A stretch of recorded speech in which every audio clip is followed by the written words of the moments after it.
All right, let's talk about one of the most famous and, let's be honest, one of the most chilling psychological studies ever done. I'm talking about the Stanford Prison Experiment. For decades, this thing has stood as this powerful, kind of scary story about human nature and what happens when people get a little taste of power. And to really get what they were trying to do, you have to look at this quote from the guy who ran it, Zimbardo. He wasn't trying to build a perfect prison. He was trying to send up a flare, a warning. The whole point was to show how easily the roles we're given and the situations we're put in can totally take over our behavior, sometimes without us even noticing. So what exactly was this experiment that went so completely off the rails? Well, the setup sounds almost laughably simple. They got 24 totally normal, healthy college guys, and then, with just a flip of a coin, half became prisoners and the other half became guards in this fake prison they built in the basement of Stanford's psychology building. What's really wild is just how fast everything fell apart. I mean, look at this timeline. Day 1, it's kind of awkward. Everyone's feeling it out. By day 2, a full-on rebellion breaks out. And by day 3, the guards are becoming truly aggressive and the prisoners are having actual emotional breakdowns. It got so toxic, so fast, that the whole 2-week experiment had to be shut down after just 6 days. Now, for decades, that was the story. A simple, stark lesson. Bad situations can make good people do bad things. But here's the twist. Recently, that whole story has been flipped on its head. The experiment itself has been put on trial, with critics basically saying it wasn't just flawed, it was a complete fraud. And that leads us to the huge question that's driving this whole new debate.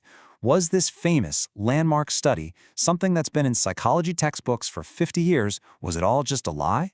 Okay, so let's break down what the critics are actually saying.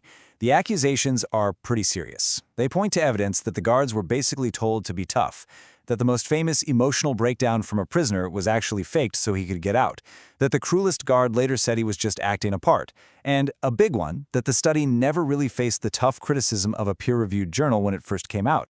Let's just zoom in on two of the biggest claims here.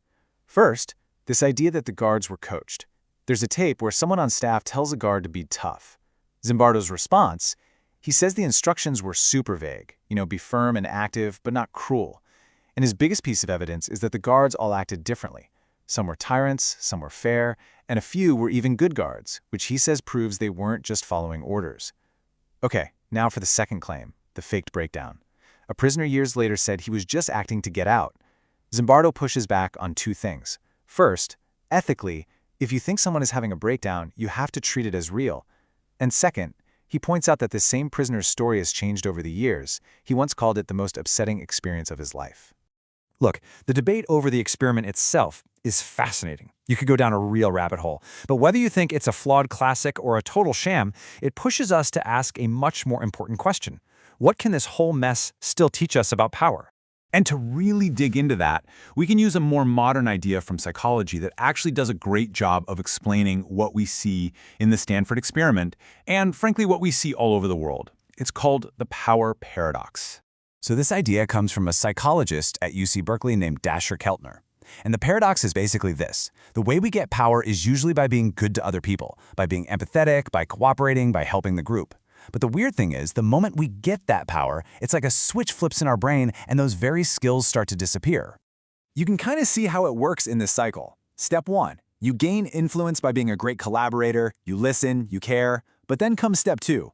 Once you have that power, your brain starts to shift. You feel less connected to others, less dependent on them, and that leads right to step 3, where you're at risk of losing the exact traits, that empathy, that collaborative spirit, that helped you rise in the first place.